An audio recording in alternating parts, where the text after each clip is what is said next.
جو چاروں طرف پانی میں گھیرے ہوئے تھے، ان لوگوں نے بتایا آج تک ہمارے پاس کوئی امداد، کوئی راشن نہیں پہنچا۔ جہاں تک وہاں کے مسائل ہے، وہاں بعض علاقوں میں پانی کی قلت ہے، پانی کی سخت ضرورت ہے۔ وہاں لوگ کھلے آسمان تلے بیٹھے ہوئے ہیں، وہاں ان کے لیے خیموں کی ضرورت ہے، خیمے نہیں ہیں۔ لوگوں نے پلاسٹک کا چھت بنا کر اس کے نیچے اپنے بچوں کو لے کر بیٹھے ہوئے ہیں، اس کی ضرورت ہے۔ وہاں عصر کے بعد جیسے ہی اندھیرا شروع ہو جاتا ہے، مچھروں کی بہتات ہو جاتی ہے، مچھر بہت زیادہ ہے۔ انسان ان مچھروں کے کاٹنے سے جانور بھی بیمار ہو رہے ہیں۔ مچھروں کی وہاں پانی کھڑا رہنے کی وجہ سے بہتات ہے، مچھردانیوں کی ضرورت ہے، اور وہاں راشن کی ضرورت ہے، وہاں ادویات کی ضرورت ہے۔ ہم نے جڈو میں ایک بہت بڑا خیمہ بستی بسایا، اس میں ہم نے ایک مکتب قائم کیا، وہاں ایک عالم حافظ قاری کا انتظام کیا، تنخواہ پر اس کو رکھا۔ ہم نے عارضی جائے نماز قائم کیا، اور اس خیمہ بستی میں صبح شام 2 وقت کا کھانا بھی اہل سنت ویلفیئر ٹرسٹ کراچی کی جانب سے دیا جا رہا ہے۔ اہل سنت ویلفیئر ٹرسٹ اپنی بساط کے مطابق پورے پاکستان کے متاثرین کے ساتھ تعاون کر رہا ہے، اور صرف کراچی میں نہیں، لاہور میں کہ جو ہمارے برانچ ہیں، اسلام آباد میں ہیں، KPK میں ہیں، پنجاب کے دوسرے اضلاع میں ہیں، وہ بھی پنجاب میں اپنی سرگرمیاں جاری رکھے ہوئے۔ آگے کے لیے کوئی لاہ عمل؟ آگے کے لیے لاہ عمل ہمارا یہ ہے کہ روزانہ کی بنیاد پر مختلف علاقوں کی طرف ہمارے قافلے نکل رہے ہیں۔ کسی تحصیل میں، ضلع میں، گاؤں میں 2 گاڑیاں، کسی میں 3۔ یہ تو مستقل یہ گاڑیاں نکل رہی ہیں امداد لے کر، لیکن آگے انشاءاللہ العزیز چند دنوں کے اندر، 1 ہفتے کے اندر، ہم ایک بہت بڑا قافلہ ان تمام اضلاع کی طرف امدادی سامان لے کر نکالنا چاہ رہے ہیں۔ اس کے لیے تیاریاں جاری ہے، اور کراچی کے عوام بھرپور تعاون اس حوالے سے کر رہی ہے۔ ہاں، یہ بتانا میں بھول گیا، وہاں اس سیلاب کی وجہ سے مختلف بیماریاں ہیں، جن میں پیٹ کی بیماری ہے، جن میں بخار ہے، جلد کی بیماری ہے، آنکھوں کی بیماری ہے، اور ہم نے کئی مقامات میں میڈیکل کیمپ لگائے۔ صبح سے شام تک ڈاکٹر ان کا معائنہ بھی کرتا رہا اور ان کو ادویات بھی دیتا رہا۔ وہاں ہم نے اندازہ لگایا اس حوالے سے توجہ لوگوں کی کم ہے، تو وہاں اتنا رش لگا، ہم نے ایک مقام پہ ہمارے ڈاکٹر نے 500 بیماروں کا معائنہ کیا ہے۔ وہاں ادویات کی ضرورت ہے، میڈیکل کیمپ لگانے کی بھی ضرورت ہے۔ صاحب حیثیت آپ کے ساتھ تعاون کرنا چاہے تو وہ کس طرح کر سکتا ہے؟ اس حوالے سے میں اہل کراچی سے ان کا شکریہ بھی ادا کروں گا، جس حوالے سے دل کھول کر جس انداز میں ان لوگوں نے تعاون کیا، وہ قابل داد ہے، قابل تحسین ہے۔ اپنی بساط کے مطابق تعاون وہ کر رہے ہیں۔ یقیناً تعاون کی ضرورت ہے۔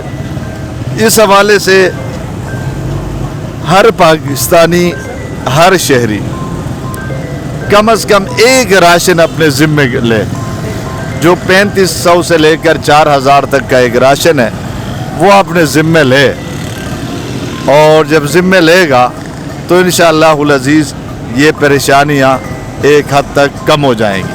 جہاں تک تعاون کے حوالے سے ہے، اہل سنت ویلفیئر ٹرسٹ علماء کی سرپرستی میں یہ ٹرسٹ چل رہا ہے، اور اس کے مختلف اضلاع میں اس کے کیمپ لگے ہوئے ہیں۔